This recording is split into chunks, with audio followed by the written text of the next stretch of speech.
ഈ കാലഘട്ടത്തിൽ ലോകത്ത് തന്നെ മാതൃകയില്ലാത്ത വേറിട്ട രചനാ വൈഭവം പ്രകടിപ്പിക്കുകയും 100-ലേറെ ഗ്രന്ഥങ്ങൾ, പ്രത്യേകിച്ച് അനറബിയായ ഗ്രന്ഥകാരൻ്റെ അറബി ഗ്രന്ഥങ്ങൾ ലോകം ശ്രദ്ധിച്ചിട്ടുള്ള ഖലമുൽ ഇസ്ലാം ഷെയ്ഖുന കോടമ്പുഴ ബാവ ഉസ്താദിൻ്റെ ഏറ്റവും പ്രിയപ്പെട്ട ഒരു ഗ്രന്ഥം പണി പൂർത്തിയാവുകയാണ്.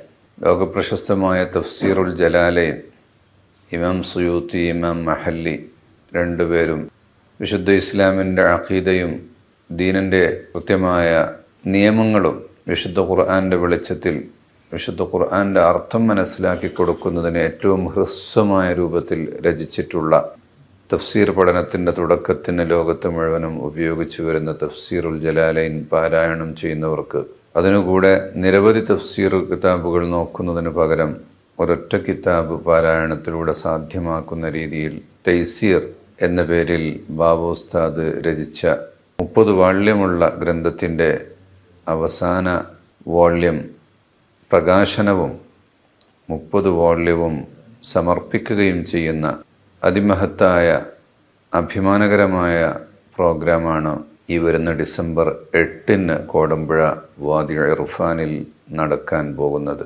യുവപണ്ഡിതന്മാർക്ക് ഈ മഹത്തായ ഗ്രന്ഥം കൈമാറുന്ന ഈ ഒരു പ്രോഗ്രാം മലയാളി മുസ്ലിം സമൂഹത്തിന് തന്നെ വലിയ അഭിമാനമാണ്. കിതാബുകൾ സ്പോൺസർ ചെയ്ത് കൂടുതൽ ആളുകളിലേക്ക് ഈ ഗ്രന്ഥം എത്തിക്കുന്നതിനും അതിനുവേണ്ടി കഠിനാധ്വാനം ചെയ്തിട്ടുള്ള ഈ ഒരു സ്ഥാപനത്തിൻ്റെ നിലനിൽപ്പിനും വളർച്ചയ്ക്കും സഹായിക്കുന്നതിനും ഈ സമയം എല്ലാവരും മുന്നോട്ട് വരികയും സ്ഥാപനത്തിൻ്റെ പരിപാടി വിജയിപ്പിക്കാൻ മുന്നിട്ടിറങ്ങുകയും എല്ലാവരും ഈ പരിപാടിയിൽ പങ്കെടുത്തുകൊണ്ട് വിജയിപ്പിക്കുകയും വേണം എന്ന് ദീനുൽ ഇസ്ലാമിൻ്റെ പേരിൽ ഓർമ്മപ്പെടുത്തുകയാണ്. ഡിസംബർ 8 ഇൻഷാ അല്ലാഹ് വാദി ഇർഫാനിൽ കാണാൻ അള്ളാഹു തൗഫീഖ് ചെയ്യട്ടെ. അതിമഹത്തായ ഈ സേവനത്തിൻ്റെ കൂടെ നിൽക്കാൻ നമുക്കെല്ലാം അള്ളാഹു തുണയാകട്ടെ. ആമീൻ.